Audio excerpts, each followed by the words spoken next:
Hey guys, Brian O'Neill here with eXp Realty here in Greenville, South Carolina. I'm doing a little work from the house here today. I was working on a blog post, getting some information, but I figured I'd just do a little video about it first, and I'll get a blog written out about it later towards the end of the week. What I wanted to touch on was email scams and wiring fraud, and if you haven't learned about it already, maybe I can give you a little insight into it on what these hackers are doing.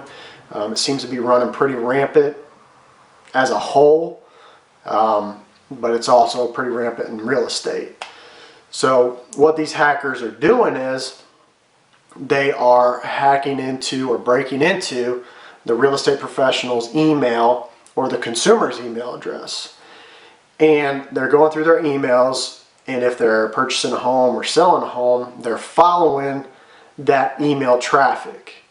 And so what they'll do is they'll either find out what the closing cost amount is going to be, or the down payment, or if they're wiring an escrow check. And what they'll do is they'll act as either the title company, or in the case of South Carolina, the attorney or the real estate agent, and email the consumer client that wiring instructions have changed. And what that prompts the consumer, since he trusts the real estate professional and the attorneys and the title company and everything like that, that consumer, without verifying possibly with the real estate agent or the attorney, will automatically wire those funds to the new wiring instructions from that hacker. And that hacker's got full access to now the consumer's bank account and can wipe their account clean. Now, that's just one of the ways that they're doing it. It seems to be pretty rampant. But I've got another article here just to touch on the statistics of these email scams and how they've increased over the years, because these hackers are, obviously they're smart with technology, and technology keeps changing, so they're keeping up with the times. And so law enforcement globally has received complaints from all states here in the United States, plus 79 different countries. This article is from the FBI. And from October 2013 through February 2016, law enforcement received reports from over 17,000 victims. This amounted to more than $2.3 billion in losses. That's with a B, not with an M. $2.3 billion in losses. Since January 2015, the FBI has seen a 270% increase in identified victims and exposed losses. Now, if you've done a real estate transaction in the last, 3 to 8 years, 5 to 10 years, obviously technology has advanced quite a bit. And when it used to be agents meeting up with clients to get signatures, technology has come a long way, and we now have digital signature, whether it's DocuSign, DigiSign. ZipForms is a program that we as real estate agents use. ZipLogix has an e-signature also. So there's safety measures laid into certain systems. Only stuff that you would let us know as your real estate professional.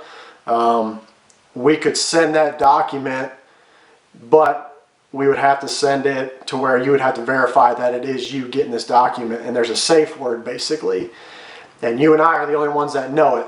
So if it did get sent out and it was to the hacker or something like that, obviously he would have to know what that secret word was. But since I touched on the digital signature part, here's what hackers are doing now. And this article just came out the other day, and it was written by Matt Cohen, who is the Chief Technology Officer at Clarity Consulting. And since we as real estate professionals are using digital signatures for convenience both for us and for our clients, this is what these hackers are doing. The hacker obtains the realtor's transaction management e-signature system login credentials by using a phishing email that looks like it's from the transaction digital signature system itself. So if we as real estate professionals aren't keeping up with what's going on, the user first types their credentials into the fake transaction management website, then are forwarded to the real one where the credentials work. They never even notice they've been phished. They just think they mistyped a password the first time. So it's kind of scary. The hacker then logs into the transaction system to identify target transactions and collect information to fool the parties.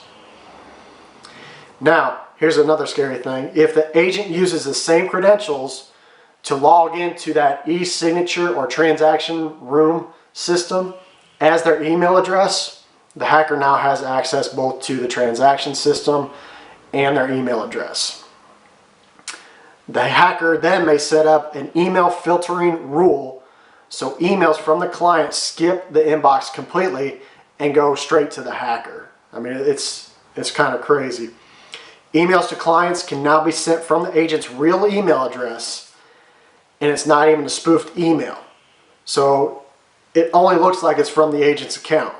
Now, changing their passwords may help, but at this point the hacker only needs to spoof future email, and unless the agent notices the filtering rule, the hacker still has access to those email conversations. Now, because the hacker has information about the mortgage and title company from the transaction system, they can spoof an email from those parties too. Now, they can send it to the client, and then the client receives a spoofed email from multiple parties that confirm each other's messages. Well, then the client, they're more likely to trust each of these emails. And then from that point, it's a typical wire fraud scenario. At the appropriate time, the client is told to wire funds to the account the hacker has access to. Now, this is just something that Matt Cohen has picked up on and his company has picked up on. There are several other ways that they're doing it, and until those are made known, these are right now the most popular ways that hackers are hacking into your bank account via real estate transactions. So with that being said, we as real estate professionals, when we're talking to our clients for the first time and before we write offers, we need to let them know about these hackings that are going on. And we also need to relay to them what the best communication is between me as a real estate professional and them as a client. We need to also let them know that we're never going to ask them for personal financial information via email. We need to build a standard warning about wire scams into our email signatures. We can even put a disclaimer at the bottom of our emails that says we will not discuss the personal information.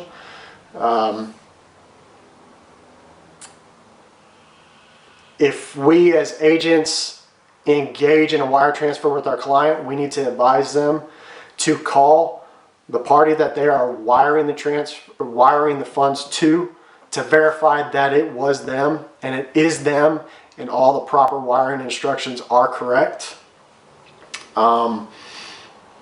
Try to avoid when you're out meeting clients at a restaurant or a Starbucks or Barnes & Noble, wherever it is that you meet your clients, that you don't use the free Wi-Fi there, because we have no idea if there's a firewall on there. There may be people sitting in there. I'm not a technology expert, but these are some of the tips that have been laid out.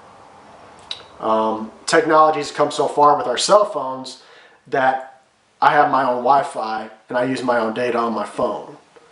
So now that's not to say that that can't get hacked, but I use that whenever I'm out in a public place meeting with clients if I need to get on the internet or my laptop. Now, obviously, using strong passwords is going to help. Changing your passwords every month, every 2 months. There's great apps out there that can keep track of your passwords. So if you do change it, you just go straight into that app and change your password. Obviously never send any sensitive information via email, your banking information, routing numbers, PINs. Clean out your email accounts on a regular basis. Your emails may establish patterns in your business practice over time, and hackers can use that against you. And make sure to implement the most up-to-date firewall and antivirus technologies for your server and computer. Now obviously there's going to be more tips coming out. I'm going to write about it. It should be on the website here by the end of the week. My website is www.brianoneillhomeagentgreenville.com. Look guys, I just wanted to give you some information.